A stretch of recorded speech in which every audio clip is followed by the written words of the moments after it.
2003, des orthophonistes sont formés au Togo à l'École nationale des auxiliaires médicaux de Lomé. Cette école est la seule d'Afrique de l'Ouest et a permis de former 66 orthophonistes depuis sa création, dont environ une trentaine exercent aujourd'hui au Togo. Étudiante en orthophonie, nous avons eu la chance de rencontrer certains d'entre eux dans le cadre d'un projet solidaire. Ils ont accepté de nous ouvrir les portes de leur cabinet et de nous parler de leurs pratiques. Nous sommes également partis à la rencontre de la population et d'enseignants togolais avec lesquels nous avons échangé à propos de l'orthophonie. Ce film amateur n'a pas pour vocation de dresser un portrait exhaustif de l'orthophonie au Togo, mais uniquement de partager des avis, des suggestions et des parcours de vie. Et est-ce que c'est un mot que vous connaissez, l'orthophonie? Est-ce que vous avez déjà entendu parler de cette profession?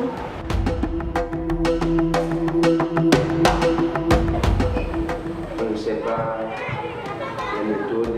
C'est aussi le but de notre venue ici, c'est d'en parler.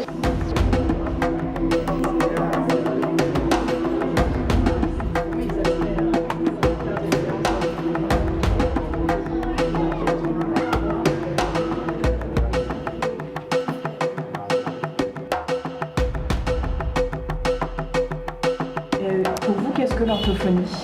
L'orthophonie, c'est une discipline paramédicale dont le spécialiste s'occupe des troubles du langage, de la voix, de la communication.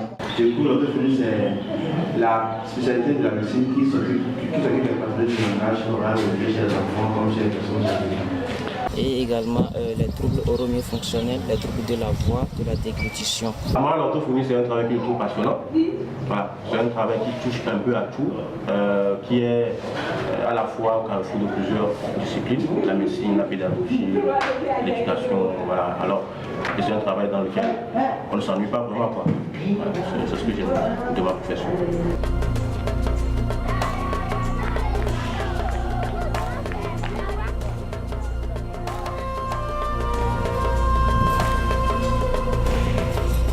Est-ce que vous pouvez un peu nous dire la formation que vous avez faite exactement? Je pense que pour faire l'orthophonie, il faut avoir un bac. Et après le bac, tu passes un concours d'entrée en ENA. Et si tu réussis au concours, tu fais 3 ans de formation. Alors, on a fait la formation sur 3 ans. Et en première année, nous avons commencé par les cours de généralité, c'est-à-dire les cours qui ont trait à la médecine générale d'abord. Et à partir de la seconde année, nous avons fait les cours de spécialité, c'est-à-dire les cours qui ont trait à l'orthophonie. Et à la fin de la formation, on a fini par la soutenance. Une fois que vous êtes diplômé en orthophonie suite à une formation de 3 ans, vous pouvez continuer en master au Togo pour faire un master en orthophonie? Pour le moment, il n'y a pas encore de master directement au Togo. Mais je crois qu'il y a le master en Algérie.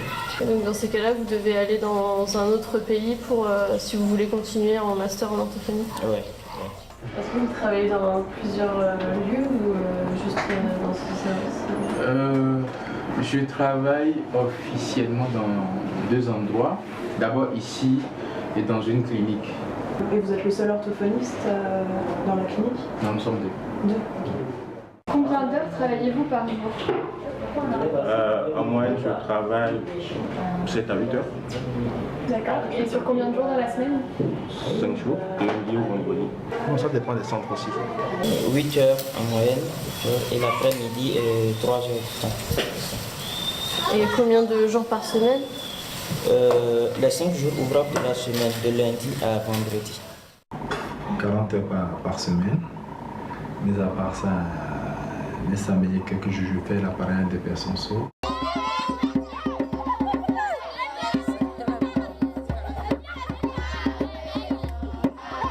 Et combien de temps dure à peu près une rééducation? Bon, la durée, ça dépend de chaque patient, ça dépend de son âge et puis de sa fatigabilité également. Chez les enfants, en moyenne, c'est 30 minutes. Mais chez les adultes, on peut aller à 45. Et à quel rythme les séances se font-elles? Souvent, la plupart du temps, on fait des séances 2 fois par semaine. Et pour certains patients chez qui leur trouble est un peu plus sévère, des fois on amène ça à 3 fois. La rééducation, ça dure. Vous savez, ce que nous faisons, c'est une thérapie à long terme. Voilà. Et puis après, tout dépend aussi de la sévérité de la pathologie. Et ça dépend aussi du, comment on appelle ça, du budget chaque patient. Il y en a qui vont arrêter parce qu'ils n'ont plus les moyens financiers pour continuer. Quel salaire percevez-vous par mois? Maintenant, je suis en stage en tant que fonctionnaire. Du coup, bientôt, je vais commencer par percevoir à moins 185 par an. 185 000 francs CFA. Voilà. Quelles étaient les pathologies que vous rencontriez le plus fréquemment? Quand j'étais en ORL, les pathologies que j'ai rencontrées le plus fréquemment, c'était les anciens qui venaient pour la dysphonie et les paralysies faciales. Il y avait également pour les petits enfants aussi les troubles d'articulation, les troubles de langage. Il y a beaucoup d'enfants qui sont scolarisés qui viennent aussi pour les troubles d'apprentissage scolaire. Et aussi, il y avait une ONG qui prenait en charge aussi des enfants en situation de handicap. Donc ils avaient tissé un partenariat avec le service d'orthophonie. Donc ils envoyaient des enfants, souvent les enfants IMC, qui avaient des difficultés au niveau du langage et aussi au niveau aussi de l'alimentation. Il y a le bégaiement aussi. Pour les apprentissages scolaires, les difficultés d'apprentissage scolaire, il y a des enfants qui ont des difficultés pour lire, d'autres la dyscalculie aussi, les orthographies, tout ça. Ce sont les retards de langage et de parole chez les enfants et les cas d'aphasie. Moi, je vois un peu de tout, mais j'aime plus travailler avec les enfants. Les enfants avec des troubles du langage, des troubles d'apprentissage scolaire. Je fais aussi la sérénité. J'aime plus travailler avec les enfants. De la bouche et améliorer aussi la processage.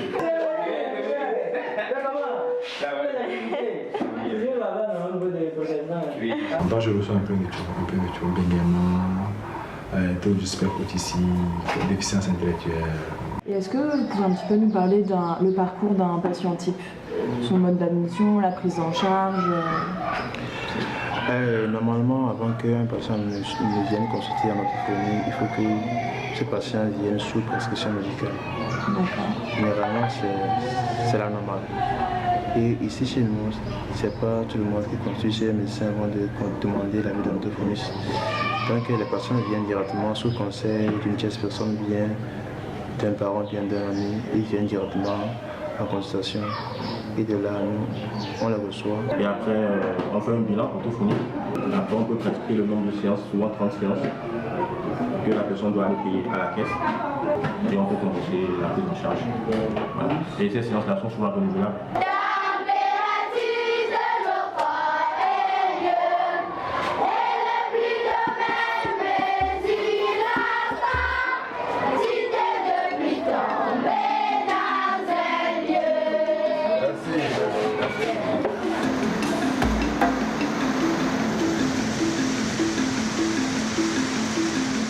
Est-ce que l'orthophonie est connue ici? Est-ce que les gens savent ce qu'est le métier d'orthophoniste? Maintenant, quand même, c'est mieux qu'avant. Maintenant, au moins, la population commence à connaître un peu ce que c'est que l'orthophonie. Sinon, il y a de cela 3 ans, 4 ans, tu abordes quelqu'un qui lui parle de l'orthophonie, il ne sait pas exactement ce que c'est. Et du coup, maintenant, nous avons axé plus nos actions sur la sensibilisation, sur les champs de compétences de l'orthophonie, et que ce soit à l'endroit de la population et à l'endroit également des enseignants. Mais ça reste beaucoup de choses à faire. Au début, c'était un peu difficile, parce que moi, je fais partie de la 3e promotion. Voilà, déjà, moi, à mon niveau, c'était plus ou moins connu, mais au début, c'était difficile. Mais avec les sensibilisations, c'est plus ou moins connu. Je pense que l'orthophonie est de mieux en mieux qu'on est au Togo.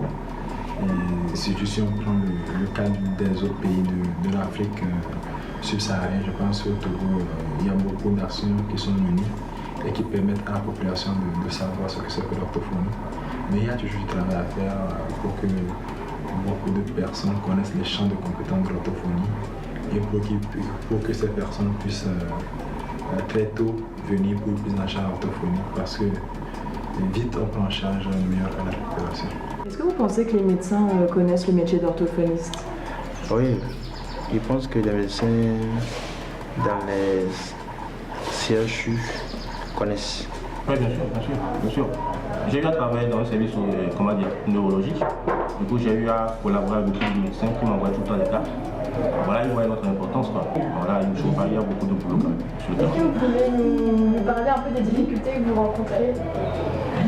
Les difficultés, il y en a plein. Il y en a plein. Déjà, côté matériel, les matériels ne sont pas vraiment adaptés à nos réalités. Il y a aussi le côté un peu culturel aussi de la chose. Parce que moi, par exemple, je suis dans le domaine de l'handicap. Ici, au Togo, l'handicap est super mal vu. Souvent, on pense à de la malédiction, des choses comme ça. Alors, il faut aussi, des fois, expliquer aux parents que ce n'est pas vraiment une malédiction, qu'il y a des solutions à leurs problèmes.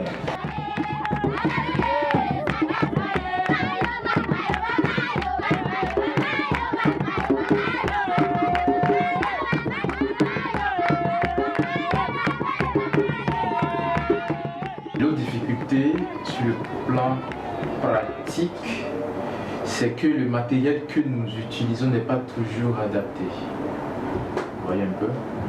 Par exemple, pour évaluer le langage oral, nous avons des tests qui sont importés, soit de la France ou de la Belgique, je ne sais pas, mais avec des images de la neige, voilà, des sapins de Noël. C'est des choses que nos enfants ici ne connaissent pas.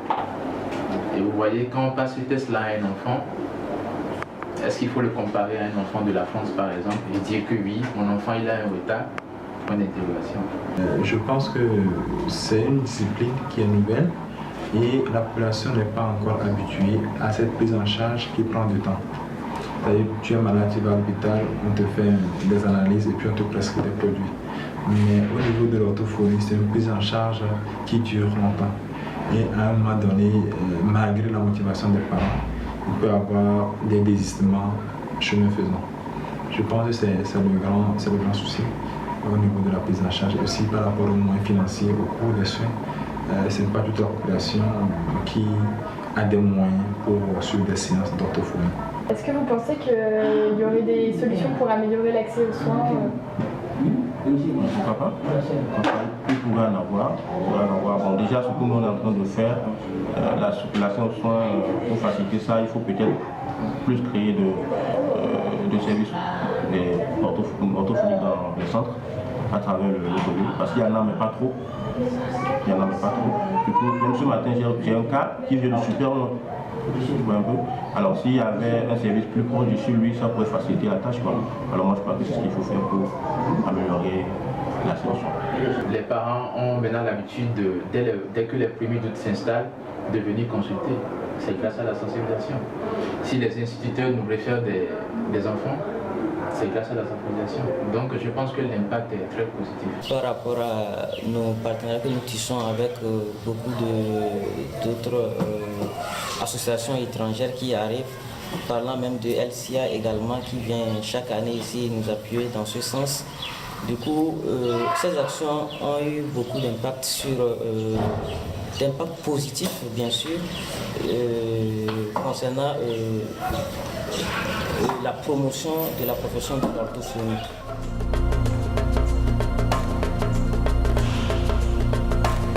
Le but de la FOA, c'est de coordonner les actions des associations membres. Chaque association a son plan d'action, a sa vision. Et la vision principale de toutes ces associations, c'est la promotion de l'orthophonie. Seul, on peut aller vite, mais lorsqu'on est ensemble, on peut faire beaucoup de choses. Je pense que nous avons comme objectif, si je peux récapituler, d'abord mener des actions pour la prévention des troubles du langage et de la communication dans les pays membres dans les associations membres de la FOAF. Nous avons aussi comme mission d'œuvrer pour une qualité, une meilleure qualité de la pratique orthophonique en Afrique, de mener des réflexions également au niveau de la formation continue pour que les orthophonistes puissent avoir accès aux formations continues, les organiser et travailler également au niveau de la recherche pour pouvoir avoir des outils de bilan et de prise en charge des personnes présentant des troubles du langage et de la communication. Oui, dans la mer Méditerranée. Face aux difficultés rencontrées dans leur pratique, les orthophonistes togolais entreprennent des actions. Certaines sont soutenues par des associations solidaires étudiantes permettant de promouvoir l'orthophonie à plus grande échelle. C'est de ce constat qu'est né notre projet, durant lequel des enseignants et des parents nous ont fait part de leurs questionnements, leurs remarques et leurs expériences. Oui. Donc on a 5 régions économiques. Actuellement nous sommes dans quelle ville? Ici, là où nous sommes là, oui. Et dans quelle ville? Nous sommes actuellement dans quelle ville? Oui. À Lomé. Ah. Et Lomé se trouve dans quelle région économique? La ville de Lomé se trouve dans quelle région économique? Oui. Dans la région maritime. Ah. Quel est le chef-lieu? Le chef-lieu de notre région économique, oui. Donc c'est très bien.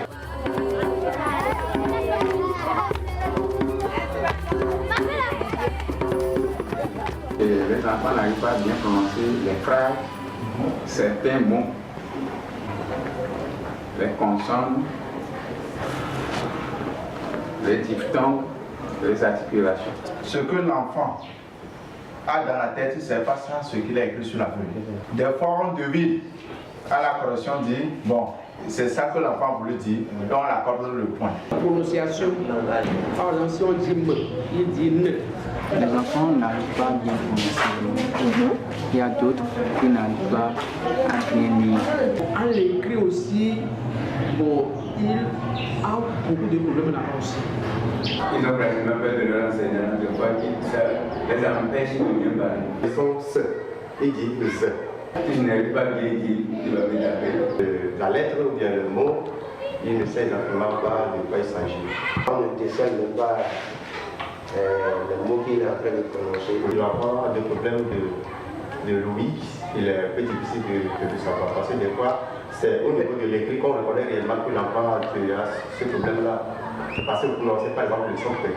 Il écrit autre chose, alors ça veut dire que l'enfant n'entend pas bien. Même des fois, quand les camarades prononcent un mot et on lui demande de reprendre ce mot, il dit autre chose. Alors par là, on sait que l'enfant là a ce problème. Et si vous prononcez un peu plus fort ce mot, alors il est terminé. Si c'est une syllabe, il dit là, ta.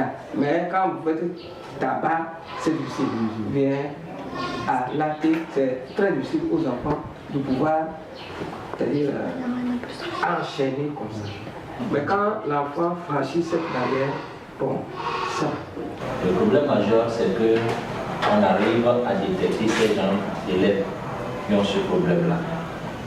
Quand vous détectez, vous devez faire savoir aux parents que l'enfant a tel problème. Les parents ici se désengagent totalement de cette école. Quand vous les appelez, ils ne viennent pas. On fait des interventions dans les médias, à la radio, dans une émission de télé, on fait des conférences de presse pour sensibiliser le grand public. Donc, de cette façon, les parents peuvent avoir cette sensibilisation par le biais des médias également. On est obligé des fois de les gronder ou bien de leur faire un peu peur pour qu'ils se prennent. À un moment, ils commencent. Puisque c'est comme si c'est inné en eux. On a essayé d'expliquer ça à son papa, mais le papa ne veut pas. Il dit que ça va arriver. Donc, malheureusement, il ne va pas enlever l'enfant. Beaucoup de parents ne s'intéressent pas trop à ce que font les élèves là, à l'école ou bien à la façon dont ils parlent à la maison. La majorité, sur nous en Afrique, la majorité, les parents ne sont pas allés à l'école. Mais le monde a changé. Je voudrais que mon enfant aille à l'école. Il t'amène à l'école. Est-ce qu'il peut te suivre comme ça, ce droit? Non, parce que lui aussi, il n'a pas été. On a des difficultés à déceler ceux qui ont des problèmes et ceux qui n'en ont pas. Ils ne comprennent rien. Bon, certains qui n'arrivent même pas à écrire. Bon, certains qui confondent les lettres. Moi, je ne savais pas au début, je ne savais pas que c'est des problèmes qu'on peut corriger. Mais après la formation, j'ai pu comprendre que ces enfants-là, si on les prend sérieusement, ça peut donner quelque chose. Et maintenant, à la fin de l'année, quand l'enfant échoue, les parents disent que c'est l'enseignant qui n'a pas travaillé. C'est le cas peut-être qui n'est pas bien l'enseignement. Et des fois, il y a certains enseignants aussi qui accusent les enfants de paresseux. Oh oui. Alors que, vous voyez que chacun rejette la faute. Donc, alors que l'enfant a un problème qu'on doit corriger. Et quelquefois on prend les bâtons. On les tape du matin au soir. Et alors que l'enfant, intérieurement, il est malade. Donc c'est après votre formation là que j'ai su qu'on ne doit pas taper les enfants à longueur de journée avec l'intention qu'ils ne comprennent pas, ils n'arrivent pas à travailler. Alors qu'il faut plutôt chercher la cause qui est à la base de son problème et corriger cette cause-là. Donc, je vous remercie. Parce qu'avant, du coup, quand vous ne connaissiez pas ces pathologies, qu'est-ce que vous faisiez avec ces enfants?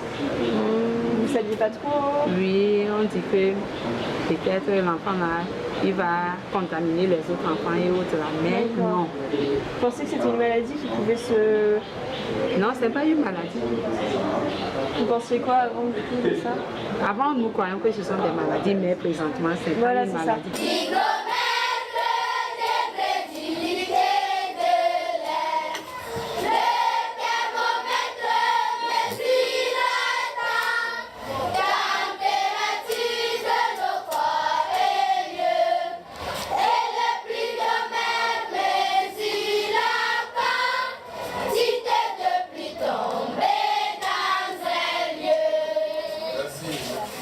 Des enseignants qui considéraient les élèves comme des élèves paresseux,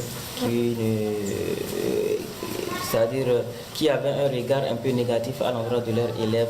J'ai intégré l'enfant avec les autres enfants. D'accord.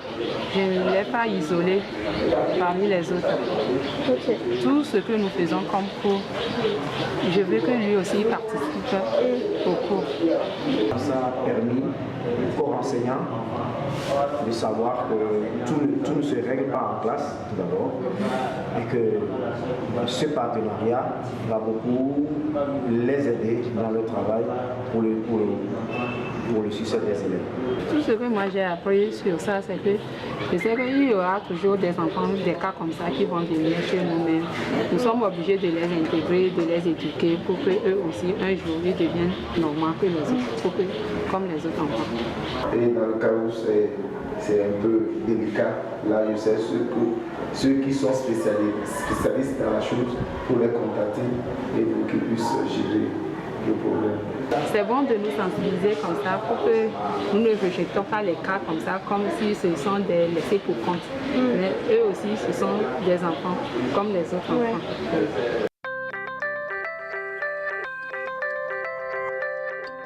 Moi, j'aimerais que vous pouvez venir de temps en autre, même à votre absence, si vous vous retournez en Europe aussi, si vous avez d'autres collègues ici qui représentent des associations, ils peuvent nous visiter. Est-ce que l'association ne peut pas mener des actions auprès du gouvernement pour qu'on puisse affilier ces gens de médecins dans les écoles pour au moins faciliter la tâche? Et dans le quartier, c'est un peu loin leur centre. Il n'y a pas de centre ici chez nous. Mais le coût de vie au Togo, c'est un peu difficile. Pour se déplacer ici, aller à Bossimela, c'est très loin. Mais si vous créez un autre centre dans le quartier, ça sera mieux. Un centre avec des orthophonistes? Oui, si les enfants qui ont des cas comme ça. Par exemple, le cas de l'enfant là, les parents sont un peu aisés. Oui, du coup, ils peuvent se permettre... Et si, par exemple, un des parents qui n'est pas aisé, son enfant va rester comme ça. Communication. L'espoir. Ouais. Passion, efficacité. Vivre. Et moi, je peux définir un seul mot là. Vivre. Et vous en êtes contente de séance? Oui, c'est bon. Ça améliore, c'est bon. Merci. Merci à vous deux. Merci. Merci Tata. Merci beaucoup. Merci beaucoup. Merci. Merci beaucoup. Ok, merci beaucoup. Merci. Merci beaucoup. Merci. On vous remercie également. Pour les prochaines occasions, n'hésitez pas à vous souvenir de nous. On est là tout le moment à votre disposition. C'est bon, non? Merci beaucoup. C'est un projet très salutaire. On vous dit merci. Vraiment merci. Oui, c'est un bon partenariat. Il faut que cela continue. Merci. Merci à toi aussi. Merci à vous. Merci beaucoup. Merci. Ok, bye bye.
Umakata,